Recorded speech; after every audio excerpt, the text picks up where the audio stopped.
2013 Volkswagen GTI. The air conditioning on this brand new condenser, if you can see right there, for 2013 Focus.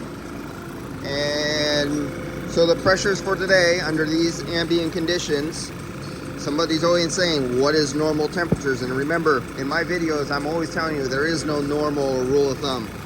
So the normal pressures for this vehicle right now, as it stands, is 25 on the low side and 108 psi on the high side. You can see our, let's see, do I have these backwards? Let me see here. Nope, I got it right.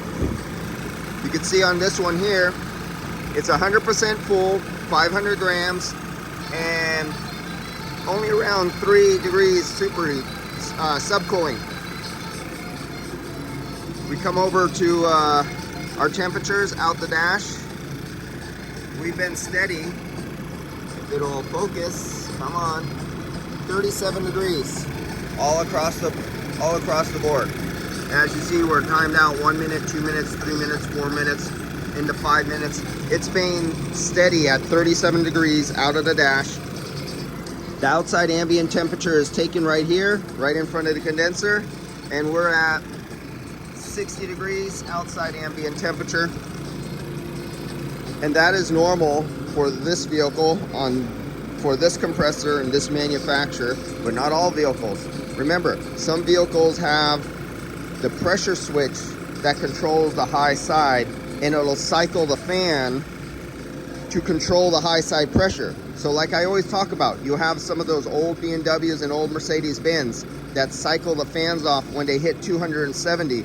So I could sit here at 60 degrees and the fan will stay off until it hits 270 degrees on a 60-degree day, if it'll allow it to. And then it'll close the contacts on the pressure switch and then bring it all the way back down. All right, that's this vehicle under these conditions. And let's go back to the pressures on this. And I've been grafting out. That's superheat and subcooling, as you can see. There we go. There's your superheat, subcooling temperature, and pressures. We've been staying steady. The low side pressure, 25 psi.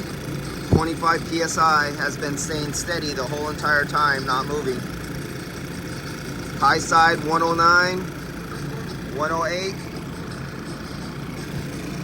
Absolutely rock steady.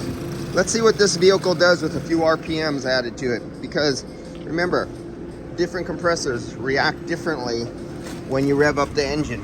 Some of them do nothing. Oh, it looks like it just cut out, or it's starting to cycle. Okay, it has just met its lowest input for the thermostat to satisfy, and it's starting to cycle right now.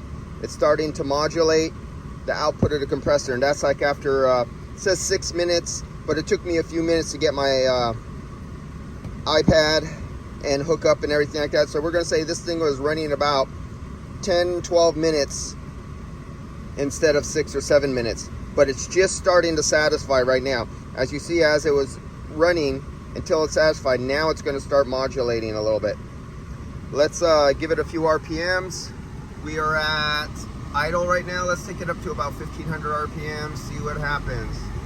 1500, and oh, we're at 2000. Let's go back down. 1500. I want to go about 1500 right there. We're at 1500 and under 2000. And what are we doing on our pressures? Well, we're still staying right about there. We haven't changed much. And we're still right in the ballpark, and I don't think it's focusing very well. Let me look at that. My eyes can't catch it very well. Let me get that glare out of your eyes.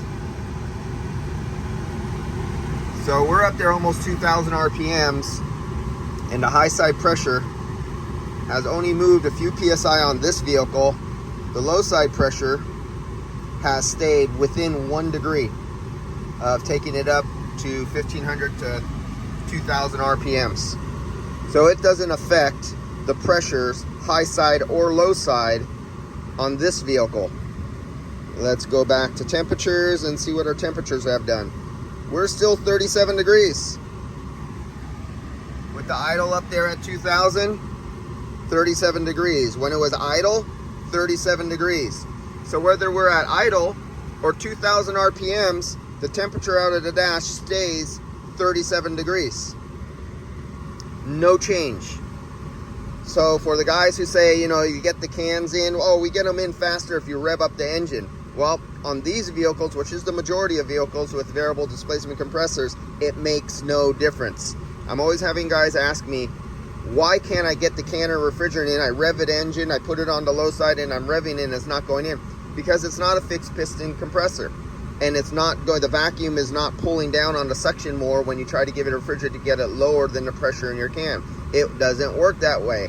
Those old school thoughts of how air conditioning work, take everything you learned about fixed piston compressors and pressure and temperature relationship and throw it in the garbage. All right, I'll see you guys.